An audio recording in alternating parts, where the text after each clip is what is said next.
Well, hello there, everyone, and welcome back to another episode of Two Sons Podcast.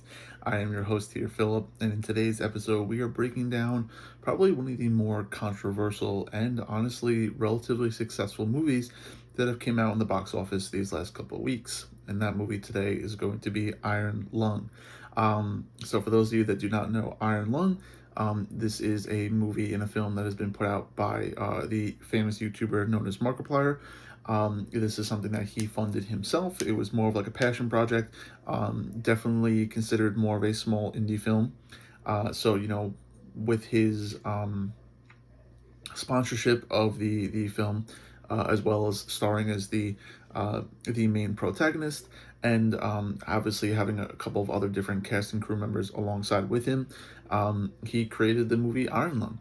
And it has been extremely successful at the box office. It's gotten relatively good reviews, and it has a lasting impact on the filming industry and Hollywood to this day.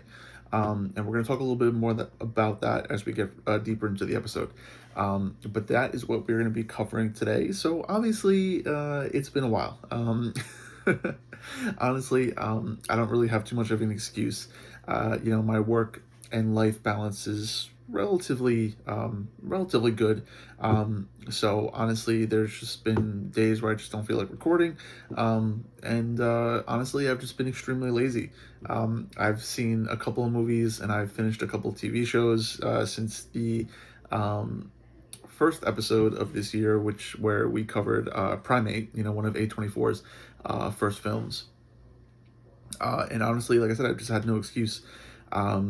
So I promise I'm gonna try to do better. I know I'm gonna try to do better. I'm gonna try to do the best I can to make sure that these videos and stuff are coming out a little bit, you know, a little bit more frequently, at least, because the last episode was a couple weeks ago. So I'm gonna do my best to try to kind of keep it going and stay relatively on track. Um, Everything's been pretty good in my life. I mean, like I said, I got a pretty good, work life balance. I have the day off today, so I went to the gym earlier. So now that I got home from the gym, I thought, you know what, before I forget and before I put it off again, I'm going to sit and I'm record an episode for the podcast. That way I could, seem a little bit more productive today than just going to the gym. So,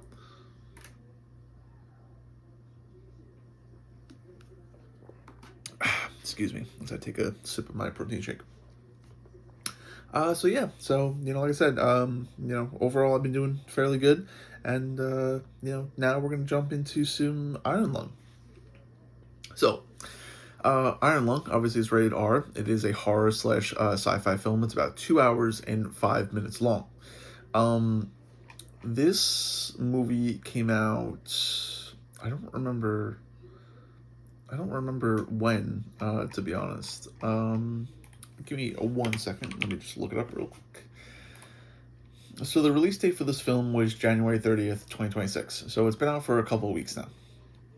We're going to take a look at the cast and crew real quick, just to kind of give you guys an idea of, who was exactly in the movie, and any notable names that, you know, um, we should be aware of. So we have obviously Markiplier playing the role of Simon. That was the main protagonist in the film. We have Carolyn Chaplin playing Ava, which was another, main protagonist in the film as well. We have Troy Baker. For those of you that know, he voiced Joel in the Last of Us video game franchise. We have him playing David. And honestly, those are really the big three names that you need to kind of take away, from this film. So, like I said, we have Markiplier himself playing, the main role of Simon. We have Carolyn Chaplin playing Ava, and then we have Troy Baker playing David. This was directed by Markiplier. It was also written by Markiplier, and it was obviously based on the Iron Lung video game, indie game by David Simnapsky. Sinapsky? I'm totally butchering that, but Simnapsky. Um, so I do know that Markiplier did have input from the gentleman that made the game, which is fantastic. I mean, what better way to stay true to the source material by getting input from the guy that made the game. Um, So, again, we see that it's entirely self-funded. It's self-directed, it's self-written. This is definitely a indie passion project on paper. It's not that hard to see that. Um, Furthermore, sorry, I just had a. There you go. That's what I was looking for. Um, so yeah, so we definitely see it's a passion project. Self indie, made and everything. Um, so yeah, sorry, I'm just having like a total brain fart right now. So that is mainly the cast and crew. So just like how we like to do on all these episodes, we also like to see how it did at the box office, as well as how critics and both audience members have rated it, because that has been out for a couple of weeks. So it has had some time to collect some money, as well as like also get scores, based on what website and what score system you're using. So usually we kind of look at the big three, which is Metacritic, Rotten Tomatoes, and IMDb. But for this one, we're going to look more specifically at Rotten Tomatoes, as I feel like that is more like the central source for movies and reviews when it comes to Hollywood projects and whatnot. So looking at Rotten Tomatoes, we see that Iron Lung has a tomato meter of about 61%, which overall I think is a pretty average score, and it's a pretty fair score, because we see that, again, because this is more of like an indie project, that the audience, or the people that are actually going to see the film because they love Markiplier or they're a fan of the video game, we're going to see that they rated obviously a lot higher than the critics. Um, Overall, the consensus from the critics is as follows: a claustrophobic video game adaptation that could veer into just plain stifling. Iron Lung is more interesting for its production than its story, but it conjures enough atmosphere to announce Mark Edward Fishbach as a filmmaker to watch. I think that's a very uh, positive and more of an accurate statement from the critics, even though they gave it such a low score. Um, some could definitely argue that the plot, again, depending on if you're a fan of the video game or not, or if you just find a concept like that interesting, can be a little boring and could just be a little plain. Um, but I think people are more crediting the film for, as mentioned, its production value, as well as the cinematography. It's special effects. It's practical effects, um, and I think people are seeing it more in that light, and just seeing how much they did based on the budget that they were given, um, and again, just being all privately funded and produced and written by Mark himself. Um, so I think overall, I think this is a pretty positive and a pretty well balanced consensus from the critics. Looking at what the audience says, we see that the audience has given it a verified hot popcorn meter at about 87%, which again is just absolutely phenomenal. I'm not surprised in the slightest that it was given that score. I think it's definitely dropped in the coming weeks. I think both the tomato meter and the popcorn meter were, I think, a little bit of a higher score when the film first came out. But again, being out for a few weeks, it does make sense that they dropped a couple points. Overall, audiences are saying that a psychological descent that keeps hope out of reach. Iron Lung may be a slow burn, but it's a mood and atmosphere that still leaves a lasting scorch. That is definitely true. Um, just because overall, um, we see that audiences were kind of like left in their seats, and they sat there and they kind of discussed the film, because I remember going to see it um, with a friend of mine, and like the whole theater was still packed, and like it took everybody a couple minutes to like actually properly leave the theater, because everybody was just sitting back and talking about how good the film was, and just them thinking about it and just kind of like analyzing it and stuff like that. So I think when it both comes to both the critics as well as the audience, I think overall they've gave very fair and accurate statements on the movie. So veering away a little bit from the cast as well as the scores, the last thing I want to kind of focus on before we kind of get into the pros and cons of the film is the box office report. And again, obviously, Iron Lung has been a little bit of a hot button issue when it comes to Hollywood and standard Hollywood movies, because of how well it has done box office wise. with the budget, and just exactly how much effort went into this film in the first place. Um, so we see that the production budget, when it came to the financial report, was about $3 million. Okay, so you know, $3 million is not a lot. Obviously, when you look at some other movies, that are currently out, some production values, um, start in the tens of millions and they go up to like the 100 millions. Um, so we see that the production budget was about an estimated $3 million. The return on investment, so from the point where the movie came out to about now, we see that the movie has already made 11 times its budget back and is projected to make about 15.7 times its budget back, um, which is obviously phenomenal. So we see that an estimated at about 7.5 million achieved well before the film's run ended. So we see that besides already making almost 10 or 11 times more its budget back in terms of investment, we see that, you know, in the first weekend alone, or the first couple of days that this film came out, we see that it already broke even and it already surpassed um, the budget. Um, In terms of box office report, we see worldwide that so far it's grossed about $47 to $48 million as of early February 2026. By the time I'm recording this, it's more like late 2020 February 2026. So we see that the projections, now that it's also been released internationally as well as domestically, we see that it's projected to make about $50 million. Before it expands into Southeast Asia, because Markiplier did put out a video a couple of weeks ago stating that there were going to be some countries abroad internationally that were going to be getting the movie besides the United States. So it's projected to make about $50 million before it expands into an international audience. And then obviously when it does, it's going to make even more money. We see domestically in North America, it's made about approximately $38 to $39 million. I think the $47 to $48 million is a little bit more of an accurate statement. Internationally, it's making about $9 million. That number could be, inaccurate. It could be making either more or less, but it's around $9 million.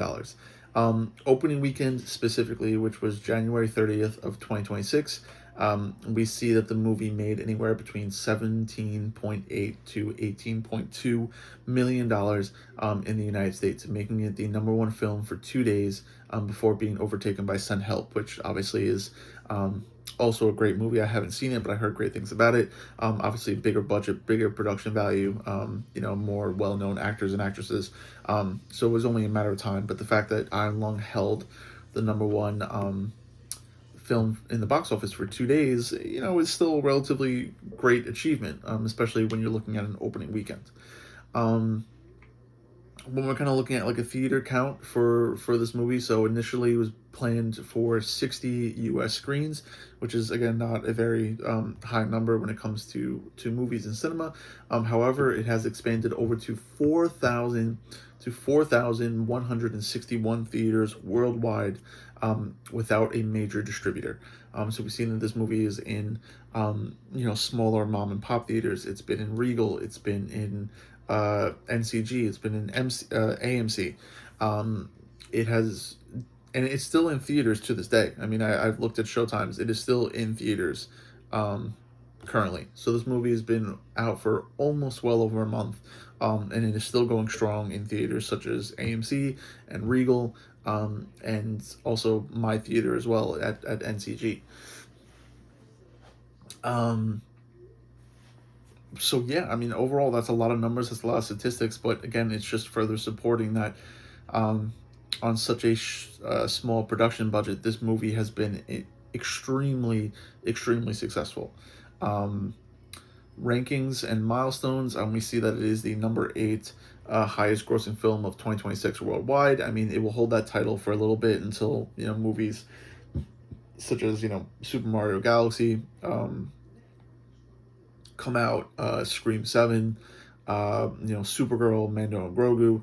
A lot of those movies are definitely going to overtake it. But for right now, I mean, it's enjoying relatively good success, being in the top 10 in highest grossing films.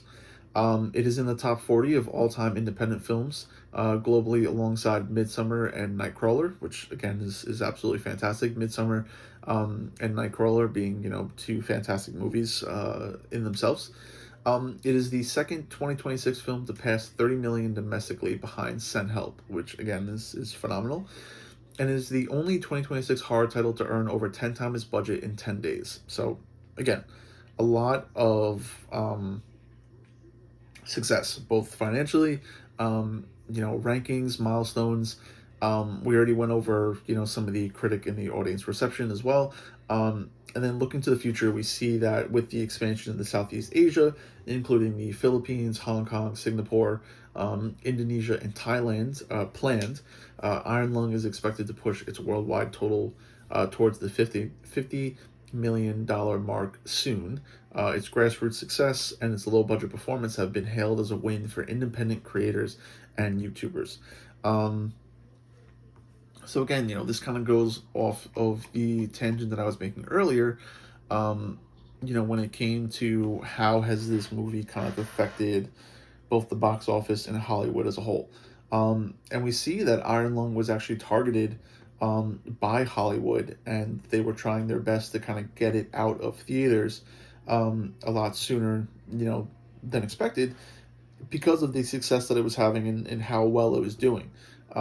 Showing that, these small indie film creators on such a low budget could put out some high quality material and do relatively well, and not really have to rely on the big backing of Hollywood and these big time producers and directors, and actors and actresses. It just goes to show that if people have a passion and a dream, and they execute it properly, that it could surpass, even some of the more popular Hollywood movies at the moment.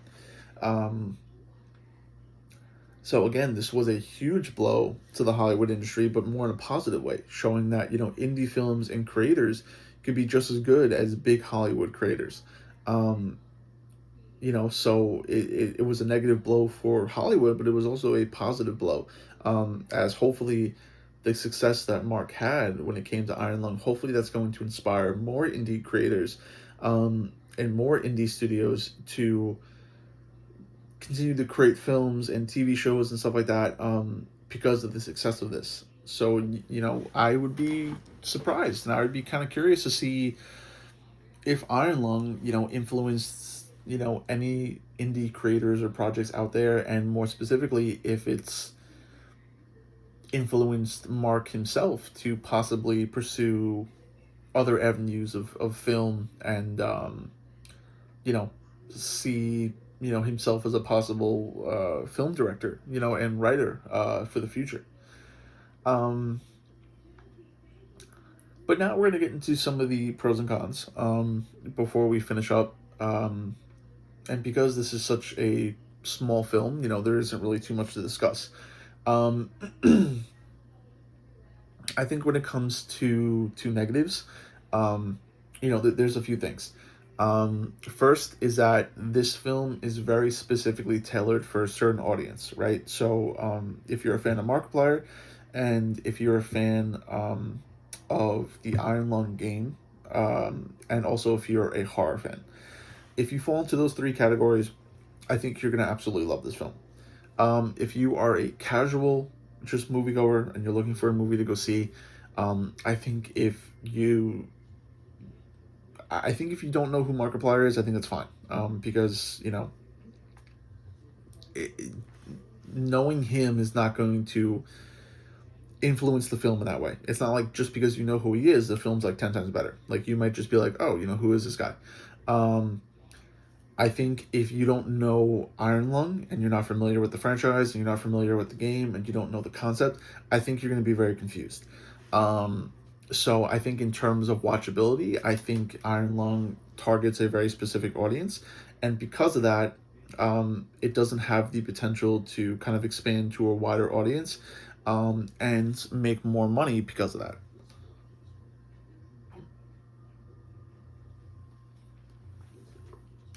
However, um, going into this movie specifically, I think Markiplier himself knew that this film was only going to target a certain audience. So I don't think he was looking for that watchability when he made it. I think he was just more like, hey, this is a passion project of mine. I absolutely loved it. So I want to do a movie on this. Again, obviously, he does have a huge following on YouTube. He has millions of subscribers. So it is going to get a lot of people in the theaters. But I think one of the negatives for this film is um, in one of the negatives for this film in a sense is that it has a very specific target audience.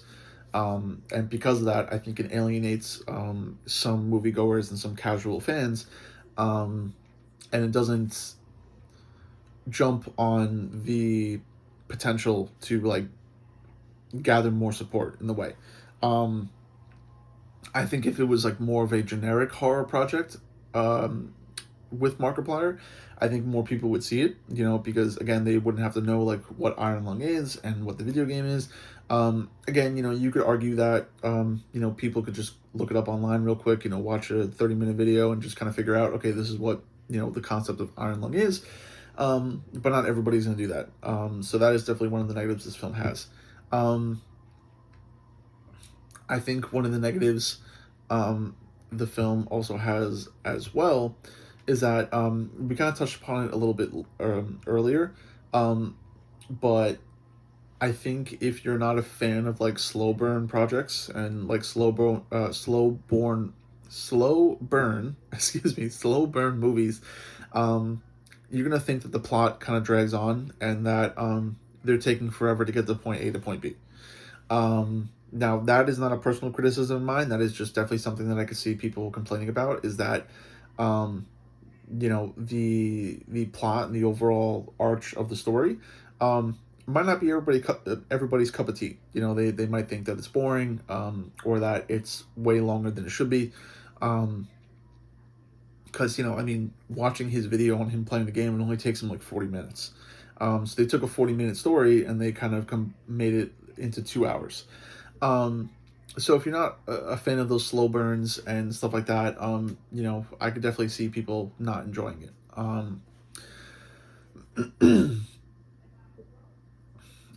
Those are really the only two glaring negatives that I could see somebody having a problem with.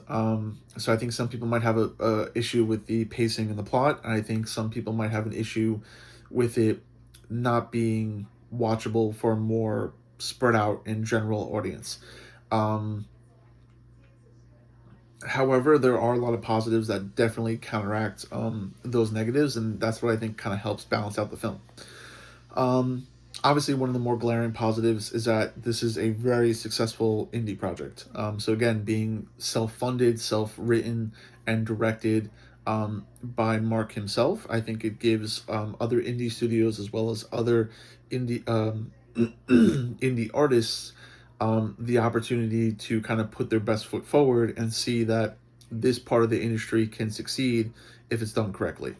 Um, I think another glaring positive for this as well is that I think the production value, I think the practical effects of the set, just seeing the behind the scenes footage of just the set being built itself, obviously Mark doing a lot of his own stunts, the practical effects that were used. I mean, I think it is to this date the I think Iron Lung has had the most blood usage in any horror movie in film history. So seeing those practical effects with the blood and what was done for that, I think is phenomenal. And to have that be done on a $3 million budget, I think is even more impressive. Um, I think Mark's acting through the film, I think was relatively good. I mean, it's not the best thing in the world, but it's also not the worst. I think for the role that he portrayed, I think he did a phenomenal job, and I think a lot of people are definitely going to appreciate that. Um, and I think that's pretty much it, really. I think again, I think a lot of the positives to take away from this film is that it's a very successful indie project, and it bodes a very positive future just for the indie industry in general. I think the practical effects, the cinematography, and the production value, I think were all phenomenal and are definitely worth its flowers. And I think Mark, as well as a couple of the other characters, I think they give a relatively um, good performance that definitely makes this movie watchable and make a lot of people enjoy it. I definitely want to go see it again before it leaves theaters. I don't know if I'm gonna have the chance, but I'm interested to see if this movie is picked up on any streaming services, because I mean I would definitely love the opportunity to see it again, and that would be again another huge success for an indie project like this. Um, but that is going to do it for today's episode, guys. My voice and my jaw is getting tired from all this talking. um, so that is where we're going to wrap it up today. So thank you guys so much for coming out to another wonderful episode of Two Sons Podcast, where we sat down and talked about one of the newest indie projects of 2026, and that is Iron Lung. So if you guys have seen it and you have your own thoughts and comments on it, please comment down below. I would love to know what you guys think and what you thought of this movie as well, and where you see the future of projects like this going in the future, whether it's 2026 or a couple of years from now. If you're wondering where you can find this wonderful podcast, I am on TikTok, Instagram, and YouTube, all under Two Sons Podcast, with an O, not a U, because we are two brothers. Obviously, I post videos and clips on Instagram and TikTok, kind of letting you guys know that the episode is out, and then you can obviously watch the episode on YouTube. So like I said, that is Two Sons Podcast on Instagram, TikTok, and YouTube. That's with an O, not a U, because we're two brothers. So please look out for this episode when it comes out. It's probably not going to come out until next week, just because I am recording this on Monday, so it is going to come out next week, so you guys can start off the month of March with a lovely episode, and start off your week in March with a lovely episode from yours truly. So again, thank you guys so much for tuning in to another episode. I really do appreciate it. And until I see you guys again, I hope you have a great day, great afternoon, great evening. Please don't do anything stupid. If you're in the northeast of the country, please be safe and please be careful. They are getting hit with a ton of snow right now. So please be safe. Don't do anything stupid. And I'll see you guys in the next one. Goodbye for now.